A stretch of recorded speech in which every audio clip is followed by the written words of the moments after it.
Hi guys, it's me, Rosel Fishing, and welcome back to my channel. For today's video, tayo po ay muling manghuhuli ng hipon dito sa laot. So guys, samahan niyo kami. Let's go!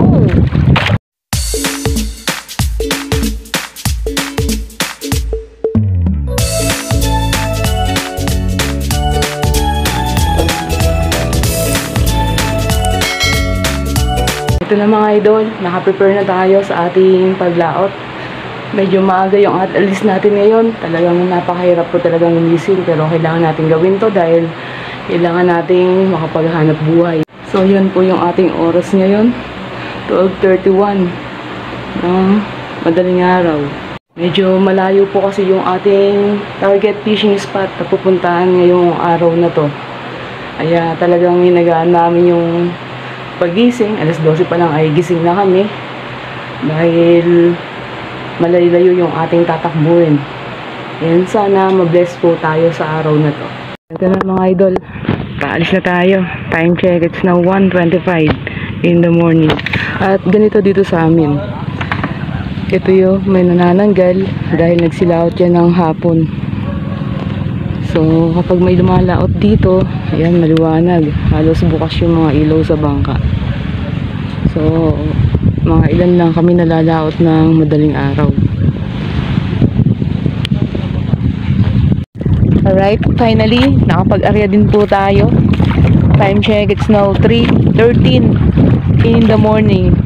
Ayan, sobrang haba nung ating inikot dito sa laot dahil sa dami ng palutang na naka-area.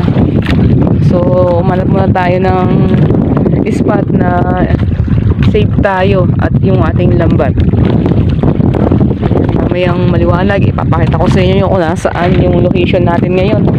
Dito kami na pa-area. Sobrang haba nung ating oras. Sa barahan pa lang ay nag-consume na tayo ng less than 1 hour bago tayo nakalusot dahil yung nauna sa ating bangka ay wala pa doon. Hinintay muna natin para tayo yung makalabas. So ayan, hila na tayo. Paliwanag na. Inagahan natin yung paghila dahil yung kasama natin sa barahan, ayun, humila na kagad.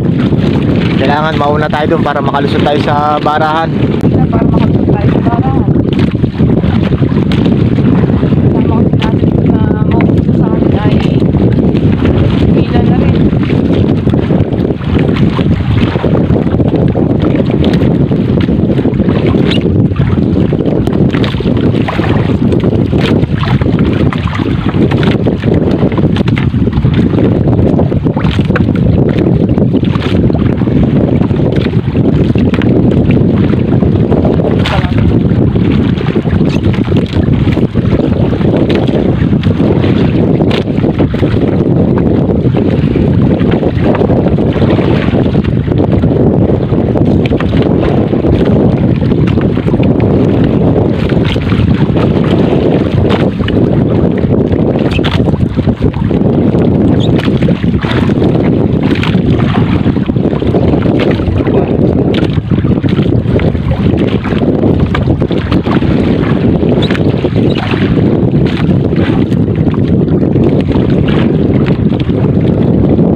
tapos na po tayong maghila.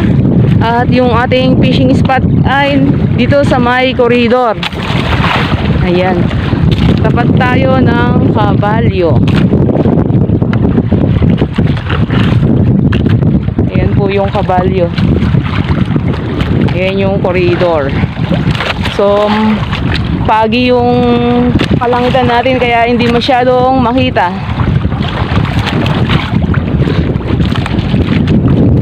Ayan, mahangin pa rin.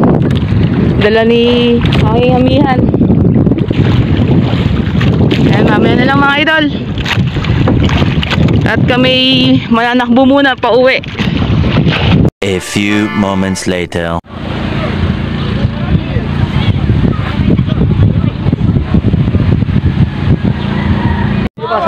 So yan mga idol, tapos na tayo magtanggal at nag-prepare na tayo sa ating pagpunta sa konsignasyon.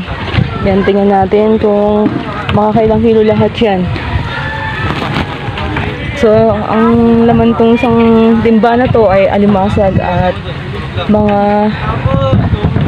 alapian dagat saka yung samot na isda. At dito naman ay isda na bakoko at meron din tayong ang tawag dito lakaak at itong ating mga hipon. Yan. So dalawang klase pa rin yung hipon natin, bulik at mga swahe.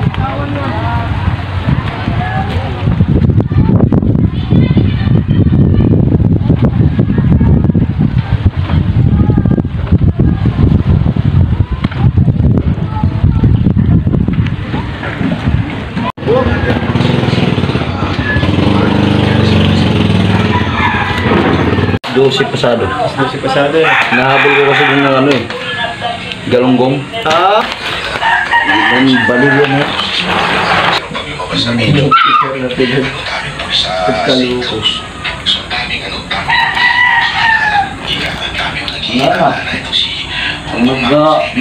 Pigsaan ka lang, wala ka na pang pagkamot. Wala na. Paktay na. Teka.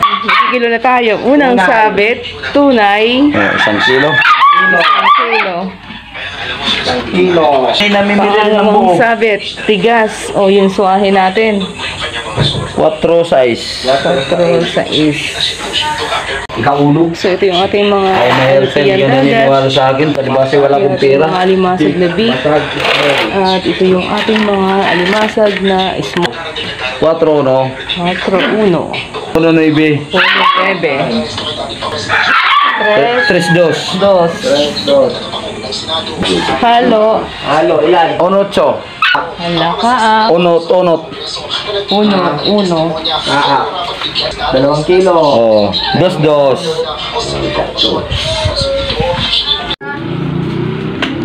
So ito na yung ating kabuwang kinita para sa araw na ito.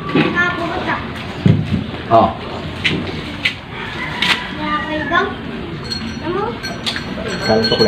Alright mga idol, inyo po nasaksiyan yung isa na namang napakamakabuluhang paglaot namin ngayong araw na to na talagang masasabi nating sulit at talagang tayo ay binigyan ng magandang huli. Ayan, halos 11 hours tayong nawala dito sa bahay at kadarating lang natin ngayon sa ganap na 11:50 ng umaga. So, 10 minuto na lang, tanghaling tapat na. Ayan, sa ganito pong uri ng pamamalakaya ay kailangan lang talaga ng sipag at tiyaga dahil hindi naman palaging walang huli. Minsan naman ay meron tayong magandang huli.